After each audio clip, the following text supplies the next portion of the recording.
Assalamualaikum warahmatullahi wabarakatuh. Waalaikumsalam warahmatullahi. Para pemirsa dimanapun Anda berada, rekan-rekan guru dan juga para siswa dimanapun kalian tinggal. Alhamdulillah kita jumpa lagi di podcast SMP Negeri 18 Kota Cirebon dalam edisi Ramadan Berkah, Ramadan Spesial. Alhamdulillah kita tanpa terasa sudah memasuki Ramadan hari yang ke-20 ya. Mudah-mudahan kita bisa sampai ke finish, sampai kepada pantai yang akan kita tuju, yaitu Idul Fitri. Baik, dalam podcast kali ini kita akan membahas tentang bagaimana, sejauh mana pengaruh puasa Ramadan terhadap kesehatan jasmani kita. Untuk itu, saya ditemani oleh rekan saya, Ibu Farah Maharani, SPDI. Assalamualaikum, Bu. Waalaikumsalam warahmatullahi Gimana wabarakatuh. kabarnya, sehat, Bu? Alhamdulillah. Alhamdulillah, Ramadan sudah siap menghadapi Lebaran ini. Insyaallah. Insyaallah. Baik, Bu, kita akan membicarakan tentang sejauh mana sih sebenarnya pengaruh puasa Ramadan ini terhadap jasmani kita ya. Sebab kata baginda Rasul itu sumu tasihu, ya. Berpuasalah kamu, niscaya kau akan sehat.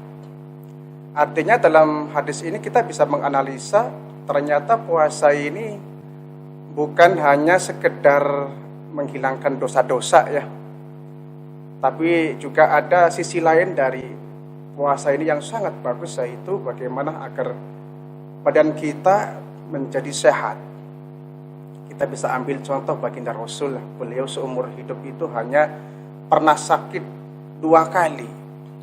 Ternyata rahasianya beliau sangat luar biasa menjaga pola hidupnya, pola makannya, pola istirahatnya luar biasa. Kita kadang-kadang bukan sakit seumur hidup 2 kali, kadang sebulan 2 kali, sakit pinggang, sakit kepala dan lain sebagainya. Nah, sejauh mana sih, Bu, kira-kira puasa Ramadan yang kita jalankan bisa berpengaruh kepada kesehatan badan kita? Baik, saya kira sebetulnya tidak hanya puasa ya, yang bisa menyehatkan kita. Seluruh ibadah apapun yang memang diwajibkan, tidak hanya puasa, misalkan sholat saja itu memiliki tujuan dan juga ada unsur kesehatan juga. Jasmani. Jasmani. Termasuk juga puasa.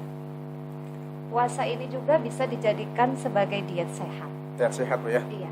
Jadi kita tidak perlu bayar mahal Iya. untuk program diet atau untuk pola makan yang ketat. Betul. Gitu ya. Sebetulnya dengan berpuasa saja kita sudah bisa diet secara alami. Gitu.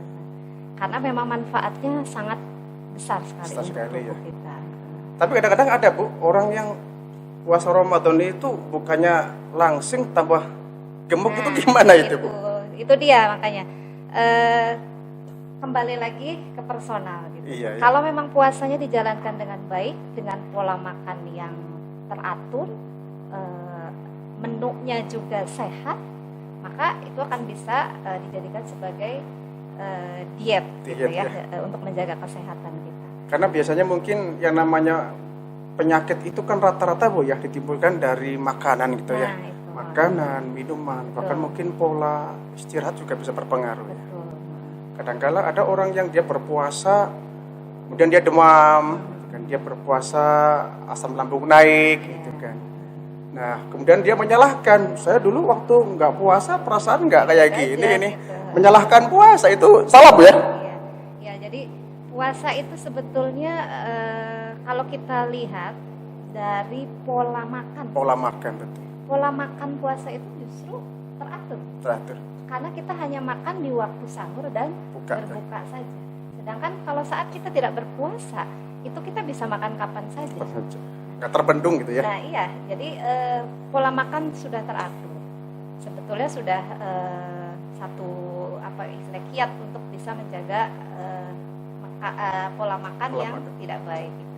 Jadi lebih bisa menjaga gitu kan. Nah, Kemudian kalau misalkan dengan pola makan yang teratur itu masih tetap tidak bisa, ibaratnya masih tetap ada keluhan penyakit, ya. Berarti ada yang salah Dari kitanya itu dari ya. menu makan kita ya.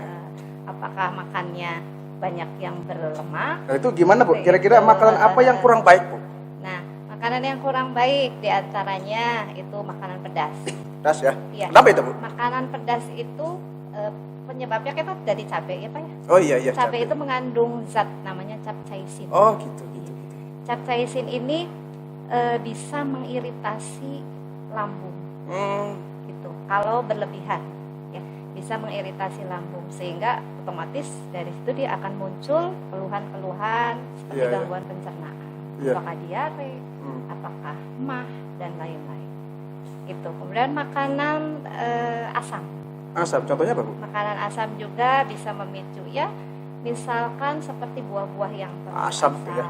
Jadi untuk mengawali kita berbuka gitu, kalau bisa jangan dulu mengkonsumsi makanan-makanan seperti yang tadi gorengan, Iya.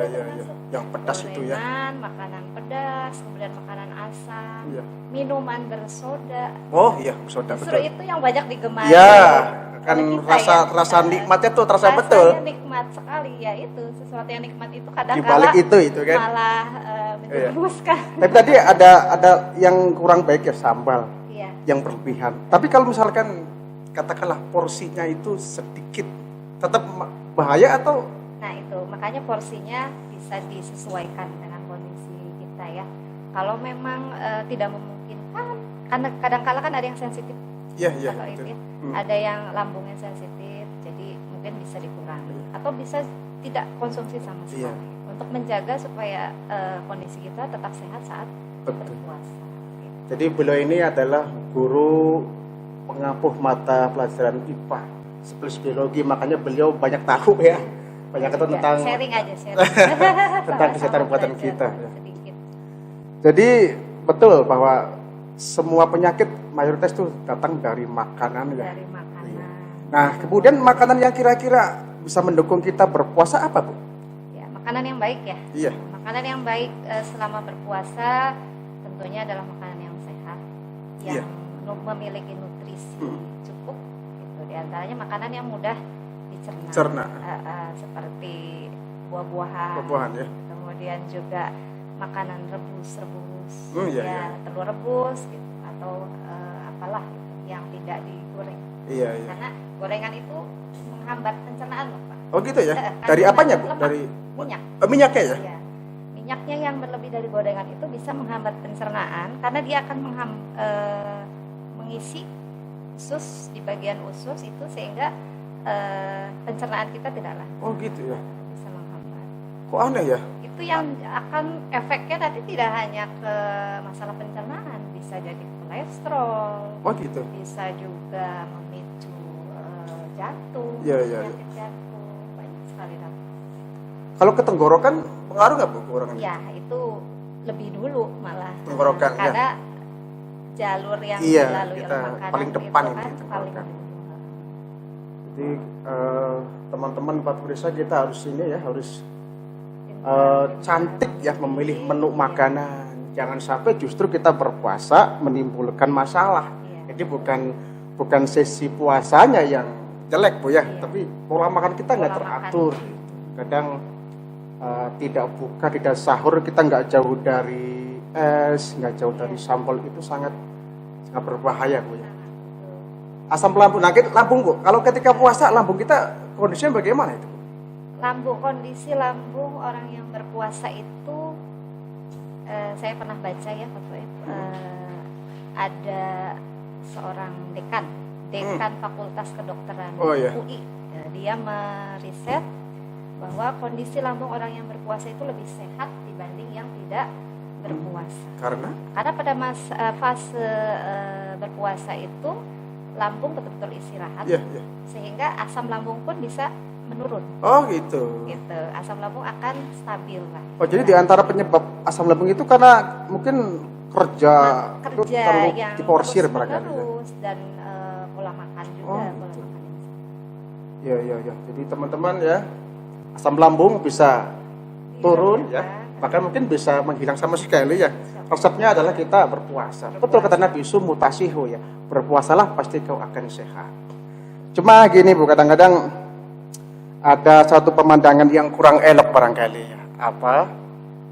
Biasanya kalau puasa itu identik dengan tidur. Ya mungkin kalau tidur siang sih mungkin masih wajar ya. Kalau tidurnya habis subuh, itu kan jangankan kita sedang dalam kondisi kenyang ya. Nabi kan melarang waktu-waktu kita untuk tidur, diantaranya ada waktu setelah subuh ya.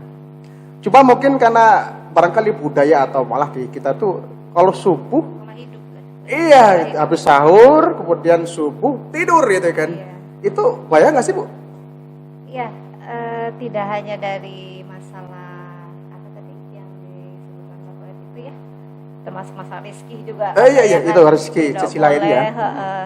Di sisi kesehatan juga tidak baik. Tidak baik ya. Iya, karena di pagi hari apalagi setelah sahur persis gitu ya, tidak ada jeda kemudian langsung kembali tidur, itu justru bisa memicu berbagai penyakit.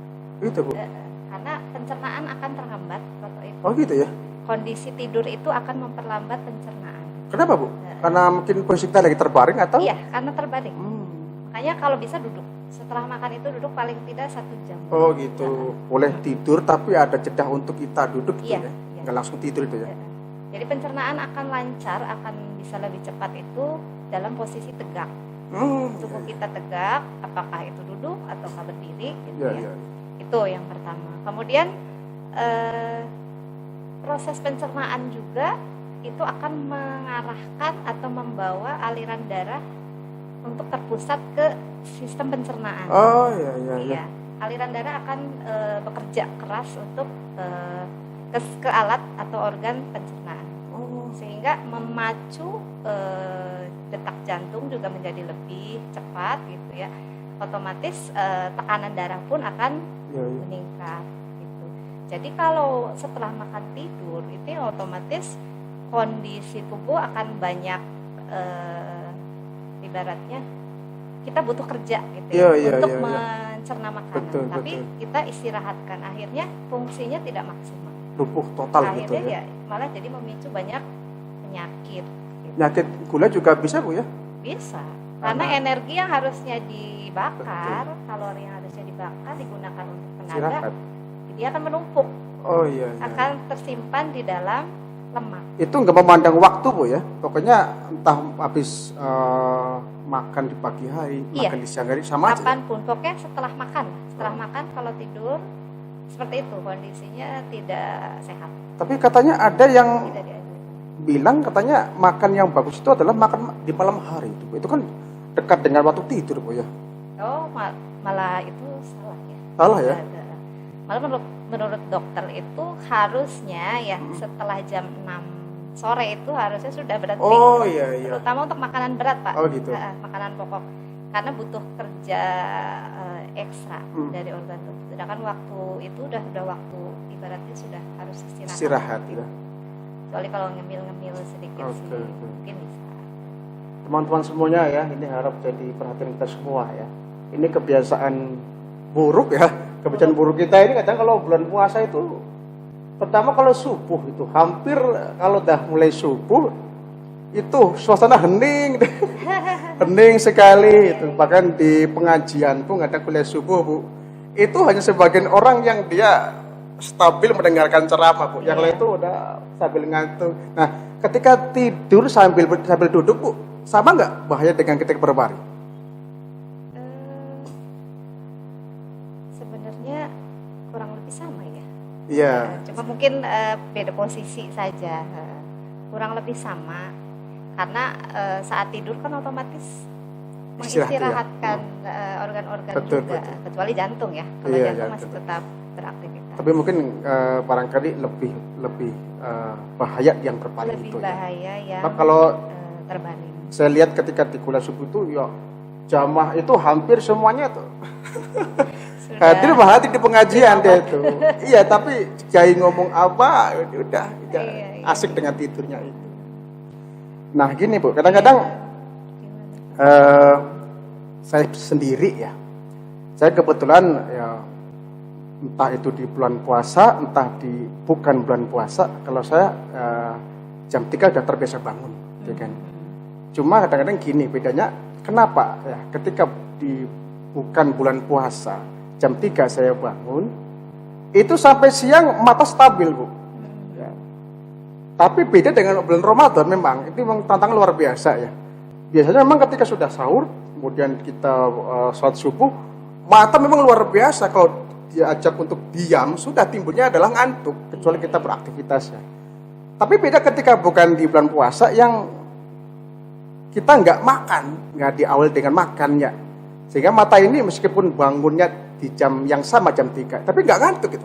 Kira-kira ada pengaruh apa itu? Ya itu godaan. Dari sisi makan mungkin, Bu ya? Godaan ya orang puasa seperti itu ya Pak ya? Iya, iya. Itu sisi akidahnya tuh ya. Kalau dari sisi ideologinya itu memang asupan makan yang kita konsumsi mungkin berpengaruh juga dengan apa Pak itu? Paling ini porsi nutrisinya. Nutrisi ya. Jangan didominasi oleh karbohidrat. Oh gitu ya ya ya. Jangan didominasi oleh karbohidrat. Misalkan nasi. Ada kadar tersendiri kan seperti itu antara karbohidrat, Oh iya. kemudian protein, lemak, vitamin. Kita kadang-kadang nggak sampai ke sana itu, makan aja. Nah, itu yang penting kenyang. Kenyang, nggak kemudian kita bagi-bagi porsinya kan karbohidrat sekian persen kan enggak. Iya. Kadang kita makan juga nasi, laukannya berkedel, waktu itu kan karbohidrat ketemu karbohidrat. Tambah ini yang lebih parah lagi mie. Iya. Mie rebus itu kan juga agak ini kan agak bahaya juga untuk kondisi badan kita. Jadi karbohidrat ketemu karbohidrat Nah, itu itu dia. apa Bu efeknya gitu? Efeknya bisa Ya itu terutama kondisi tubuh akan tidak stabil ya Pak Toy. iya. Karena kita itu tidak hanya butuh gula ibaratnya Iya, iya. karbohidrat itu kan nanti pada akhirnya akan menghasilkan gula. Oh gitu ya. Gula yang disimpan gula yang dibakar itu akan menjadi energi. Kalau dibakar itu ya. Istilahnya disederhanakan, Iya. diuraikan akan menjadi energi. Selain energi juga kita kan butuh asupan nutrisi yang lain untuk membentuk fungsi organ tubuh ataukah untuk pertumbuhan. Iya. Butuh nutrisi yang lain. Jadi tidak hanya karbohidrat saja. Iya, kita ya mungkin saking barangkali kita keterbatasan dengan pengetahuan ya orang-orang awam barangkali dengan kesehatan kadang ya pola makan semrawut gitu kan, pola minum juga semrawut gitu. Yang kemudian menimbulkan permasalahan ketika kita melaksanakan saum Ramadan.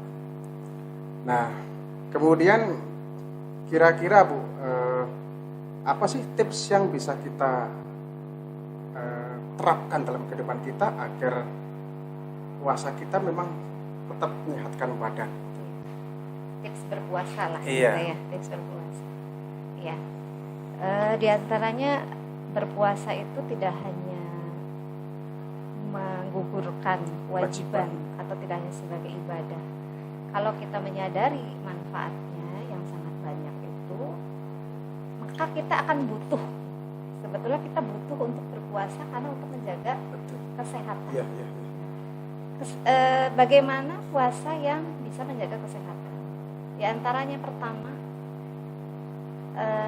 lakukanlah berbuka ataupun sahur itu pada waktunya. Tepat waktu ya. Tepat waktu. Bahkan dalam hadis dianjurkan untuk dan disunahkan untuk mengakhirkan sahur dan mengawalkan berbuka. Karena memang kondisi orang berpuasa otomatis banyak mengeluarkan energi. Ya, butuh energi yang kita hanya konsumsi di pagi hari, tapi harus dipakai untuk seharian. Gitu. Sehingga makanan pun harus bisa mensupport atau memenuhi kebutuhan itu. Gitu. Makanya makannya harus teratur. Pertama yaitu saat sahur, kalau bisa diakhiri juga dengan kurma. Kurma ya? Iya, karena manfaatnya banyak sekali dari kurma itu. Kandungan gulanya alami. Oh, dari kurma itu? Iya, jadi itu bisa juga sebagai cadangan energi untuk kita, untuk aktivitas sehari-hari. Jadi tidak hanya makan nasi, lauk saja. Kalau bisa diakhiri. Begitu juga berbuka. Makanya ada takjil itu ya. Iya, takjil. Ada istilah berbukalah dengan yang manis-manis. Manis itu. Sebetulnya itu pun dasarnya hadis itu kandungannya itu mengarah kepada kurma. Kurma itu ya. Pada awalnya ya, pada hakikatnya itu kurma. Kemudian oleh kita di ini kan dicampurkan Iya, seenaknya itu kan. iya, betul. Akhirnya ada sirup-sirup, itu malah melanggar Nah, gitu. itu pemanisnya kan tidak alami. Buatan, ya. Pemanis buatan. Jadi itu sebetulnya yang memicu banyak Salah. masalah kesehatan. Jadi memang pantas ya kalau kemudian Ramadan senantiasa identik dengan yang namanya kurma, para Iya. pemirsa ya.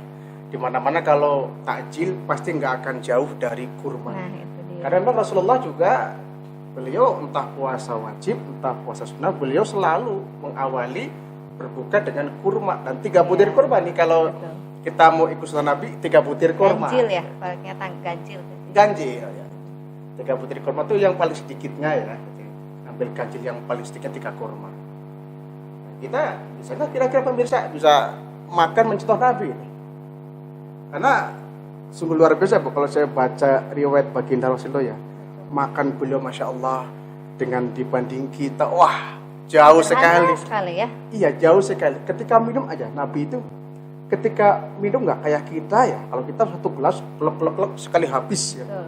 Nabi itu 1 teguk lepas, 1 teguk lepas. Kalau kita kayaknya nggak bakal bisa seperti itu.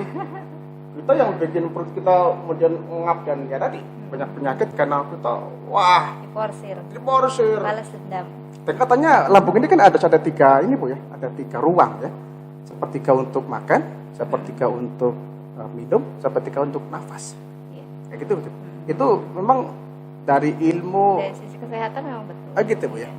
Ya makanya jangan didominasi oleh makan. Makan ya.